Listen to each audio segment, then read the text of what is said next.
So one of the ways that you can use to create out forms quickly is by using templates. So to go ahead and do that, you can go ahead and click on create right here.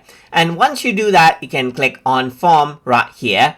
And then what you can do is you can go ahead and choose use template over here on the bottom right hand side.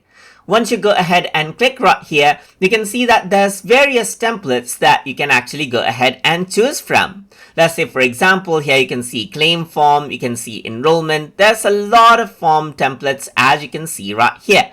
You can filter it out by industry, by profession, and so forth. So let's say you can see that there is, let's say, for example, a poll, let's say template right here. You can go ahead and click, and then you will see the different poll type of forms right here. So you can go ahead and hover around to see, and click on the preview button to see how that form actually looks.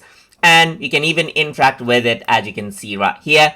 And if you have the, let's say, for example, the template that you want, you can simply click on use template now. And then what happens is that a new form is created using that particular template. And now you can go ahead and make changes to it, add elements to it as you like, and make it your own version of the form. So this actually goes ahead and saves out time while creating forms.